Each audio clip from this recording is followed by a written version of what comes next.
Stephen, I think the most glaring news out of that press conference that we've been listening to right now, word that the pilot's flight simulator had some data deleted and they are working to restore it. When you first hear that, you raise your eyebrows. Does it raise any red flags to you?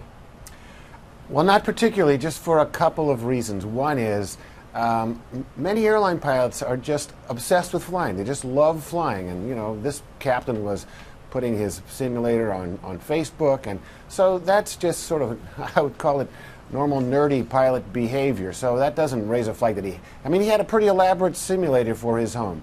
To plan a flight to some destination other than the intended destination of Beijing, it's not difficult. It wouldn't really take a lot of practice at all if he had decided to divert it.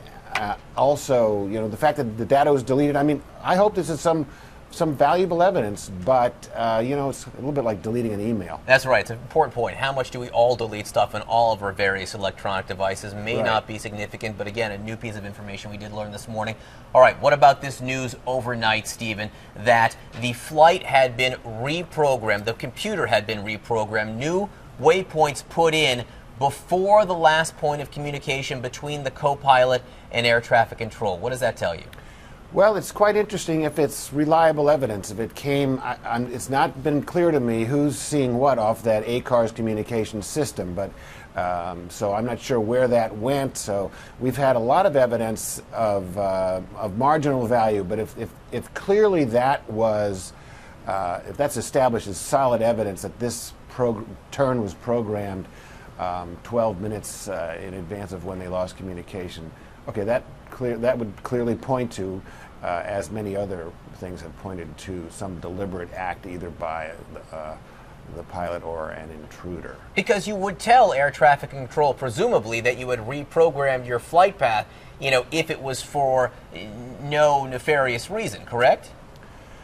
Absolutely, but that's one of very many things. As soon as you turn off a transponder, if I'm flying an airplane, I turn off the transponder, the controller is going to say immediately, "We've lost your transponder signal," and you're going to have a conversation about that. So these circumstances are really very difficult to explain. What's apparent to me from that press conference is that the minister there has gotten some very talented help. He talked about family assistance. He talked about innocent till proven guilty. It's all perfect English. So these press conferences are very well scripted. And they've changed over time. And again, more information coming in this morning. A U.S. official telling CNN that they think it is more likely now that this plane will be found in the southern arc of the search area. There has been a really intensified focus off the southern coast of Australia, really the extreme edge of where this plane could have flown.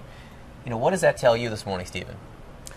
Well, I think they've just, you search for a plane by looking for it and then eliminating places that it might have gone that it didn't go to. So certainly on the northern route, there's just so much radar coverage by many countries that have less than ideal relationships between them. So they have radars that are designed to detect intruders, to detect aircraft that do not want to be detected. So I think that's what really drives the notion that the two arcs, and that Inmarsat data those arcs were drawn from, is among the more solid evidence that we've seen in this investigation. So I think they've more or less eliminated the north, and that's headed them south.